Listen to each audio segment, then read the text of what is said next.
Hello everyone, this is English Tutor Hub official channel and welcome.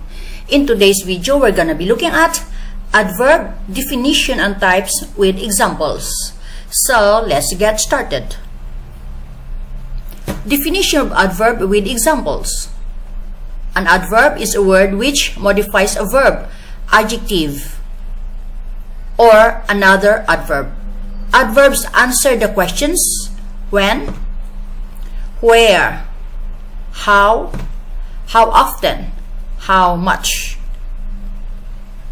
In the following sentences, know more about sentence. The words well, very, and very modify the verb. Writes the adjective good and another adverb well. Examples: he writes well. He writes well. B. He is a very good guy. He is a very good guy. C. He speaks English very well.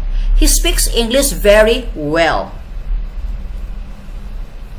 Common types of adverb. Number 1, adverb of time. Adverb of time. Number 2, adverb of place. Adverb of place. Number 3, adverb of manner. Adverb of manner. Number 4, adverb of frequency. Adverb of frequency. Number 5, adverb of degree. Adverb of degree. Number 6, adverb of affirmation and negation. Adverb of affirmation and negation.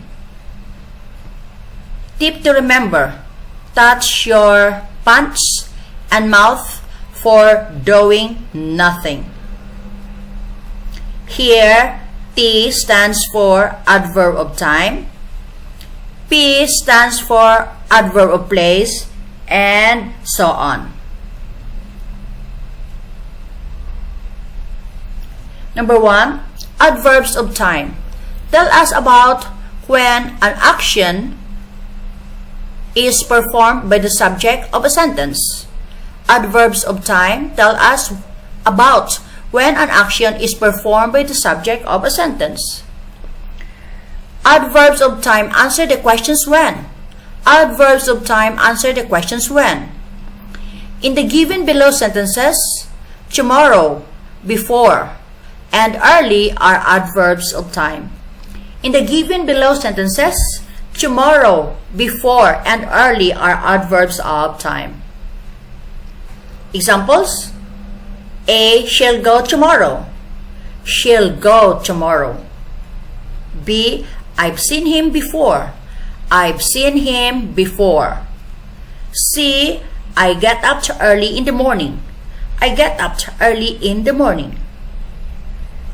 Number 2, adverbs of place inform us of the place where an action is performed. They answer the question where. Number 2, adverbs of place inform us of the place where an action is performed. They answer the question where.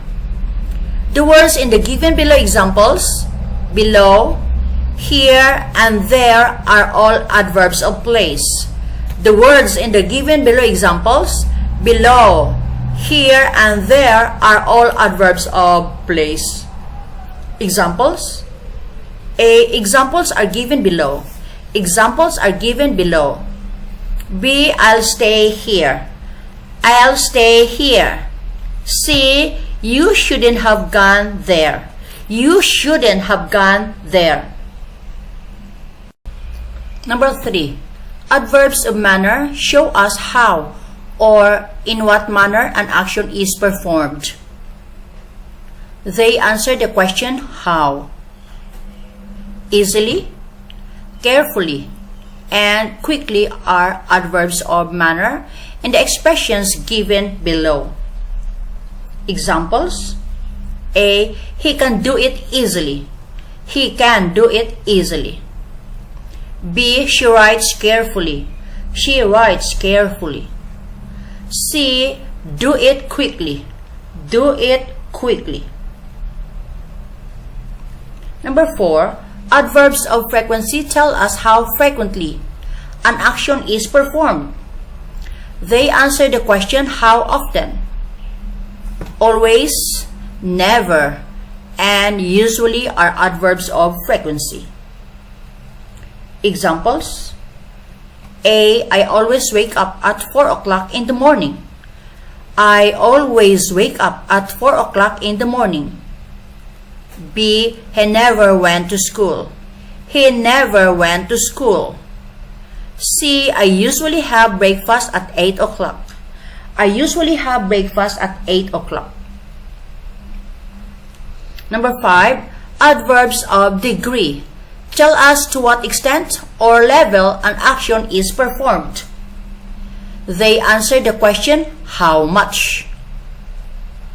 Fully, totally, and extremely are adverbs of degree. Examples: A. She is fully prepared. She is fully prepared.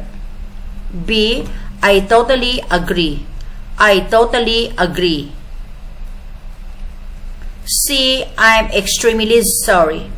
I'm extremely sorry. Number 6. Adverbs of affirmation and negation show that something is true or false. Certainly, surely, and not are adverbs of affirmation and negation. Examples: A. I'll certainly do that. I'll certainly do that. B.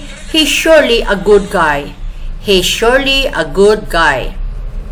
C. You do not work hard. You do not work hard. Positions of adverbs. Number 1. Adverbs of time are usually used in end position. They can also be used in front position for emphasis or stress. Tomorrow in both the sentences is adverb of time, used in both end and front positions. Examples: A. I'm leaving for America tomorrow. I'm leaving for America tomorrow. B. Tomorrow I'm leaving for America. B. Tomorrow I'm leaving for America. Number 2. Adverbs of place are like adverbs of time. They usually go at the end of a sentence and sometimes at the beginning of a sentence. There in end and here in front position. Examples: A. You should go there. A. You should go there. B. Here comes the king. Here comes the king. Adverbs of manner are usually placed in end position, but if the object is long, then they are used in the middle of the sentence. Quickly in end and mid positions. Examples: A. He's doing his work quickly. He's doing his work quickly. B. I quickly did my work and went home. I quickly did my work and went home. Number 4. Adverbs of frequency are usually placed in mid position, but can also be positioned in front and end positions. Usually, sometimes, and often are in mid, front, and end positions respectively. Examples: A. I usually go shopping on weekends. I usually go shopping on weekends. B. Sometimes you should make decisions very fast. Sometimes you should make decisions very fast. C. I don't see her very often. I don't see her very often. Number 5. Adverbs of degree are placed in mid and end positions. Really, in mid and a bit in end position. Examples: A. I really like you. I really like you.